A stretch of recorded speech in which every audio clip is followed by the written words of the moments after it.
Bonjour à tous, je vous présente Enoch. Pour la plupart d'entre vous, vous le connaissez déjà, c'est un jeune homme incroyable de 19 ans qui a décidé de donner sa vie à Christ tout simplement. J'ai une écriture à te partager, Enoch, rapidement, qui se trouve en Luc chapitre 15 à partir du verset 7, qui dit « De même, je vous dis, il y aura plus de joie dans le ciel pour un pécheur qui se repent que 99 justes qui n'ont pas besoin de changer d'attitude. » Tout simplement de voir ton parcours depuis l'année dernière, depuis décembre 2022, il a commencé à étudier la Bible et de voir à quel point il a persévéré et aujourd'hui il est prêt tout simplement à donner sa vie à Christ. Donc je suis tout simplement fier de toi, Enoch. Amen. Je vais laisser Grégory partager rapidement et Luis Miguel. Enoch, on s'est rencontrés il y a un an. J'ai commencé à étudier la Bible et pendant ce temps-là, j'ai commencé à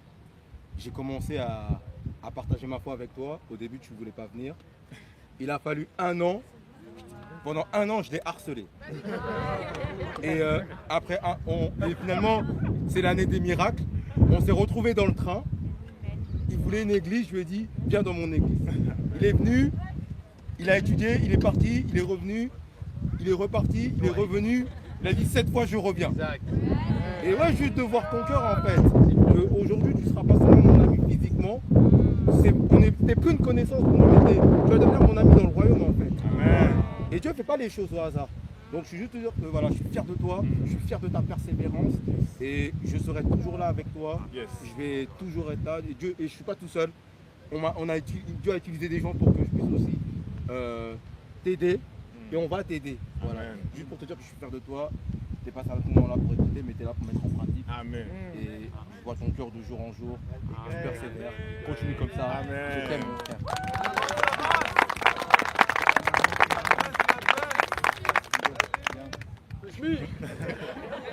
Enoch, les comebacks, tout simplement.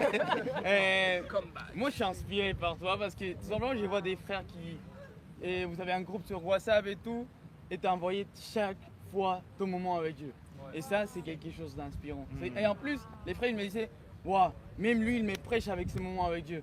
Et ça, c'est assez beau que toi, tu es prêt pour prêcher la parole là, que tu vas commencer cette nouvelle vie et tout. Et ça m'inspire, frère. Merci beaucoup.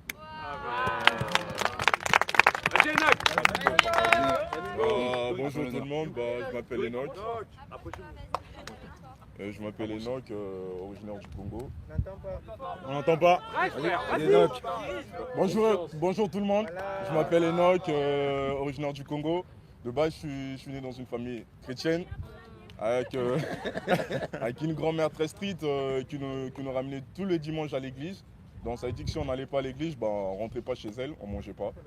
Et voilà, de base, je partais à l'église juste pour leur faire plaisir, juste pour manger à la maison et dormir. Et en grandissant, vers mes 17 ans, 16 ans, je ne sais plus, il y a soi-disant un pasteur de la famille m'a dit à dire à mes parents que je devais être baptisé. Hein, que le baptême venait de lui, pas de Dieu. Et je me suis fait baptiser, mais en soi, ça n'a rien changé, quoi. Je me suis dit, lui, il est là juste pour qu'on lui donne ses offrandes et puis il va se tailler. Après, en 2021, j'ai rencontré Grégoire dans une sorte de, disons, événement des crypto-monnaies, Bitcoin et tout. Et on a commencé à échanger. Au début, il était là, ouais, Dieu, tout ça. Moi, j'ai dit, vas-y, lui. Après, il me demande mon numéro. J'ai dit déjà, il est chelou, moi je donne pas mes numéros aux hommes. Donc ça veut dire que j'ai donné quand même. Et il a commencé à m'harceler pendant 2021 à 2022.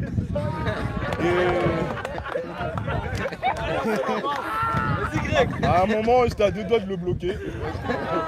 Parce que c'était devenu répétitif en fait. Et à ce moment-là, j'habite à Aulnay. Je lui disais, quitter Aulnay jusqu'à Paris, dimanche, le RERB, je ne suis pas confiant. Et je risque d'être sous les vitres, quoi. Mais Dieu merci, même dans les circonstances difficiles, ça fait que je déménage à Paris. Et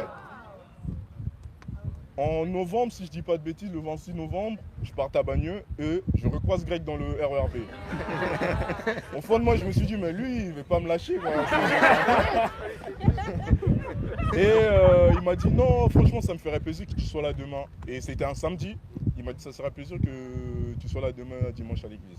J'ai dit, ok, là, j'ai pas de raison de donner, vu que je suis à Gardinant et que l'église de la République, je serai là. Et je viens dimanche à l'église, l'église m'a plu, quoi. J'ai dit, non, ça va. Mais au fond de moi, j'étais toujours pas convaincu.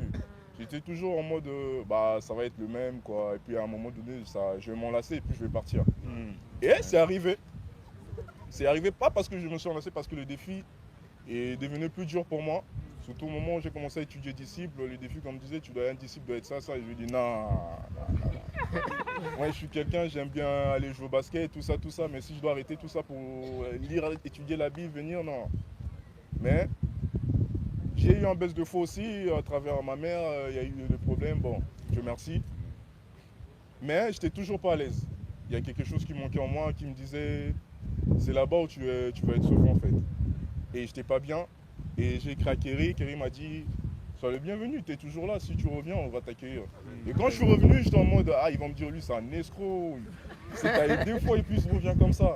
Mais non, je t'ai accueilli chaleureusement avec le sourire aux lèvres et tout. Et franchement, j'étais persévéré. J'ai dit à Dieu cette fois, je reviens pour pas partir, mais pour rester. Et Dieu merci, je suis arrivé presque à la fin de mon étude, parce qu'il me reste qu'une étude à faire. Et puis voilà, j'ai parlé avec mon père, je lui ai dit, bah, père, tu le veux ou non, je vais me faire baptiser. Hein. Il m'a dit amen. Au début, il n'était pas convaincu, il m'a dit, c'est pas comme les escrocs des églises. J'ai dit, non, cette fois c'est la bonne. J'ai essayé de parler à ma mère aussi. Bon, elle, c'est un peu compliqué, mais bon, elle a quand même écouté. Et Dieu merci, je suis là aujourd'hui avec vous. Quoi. Amen.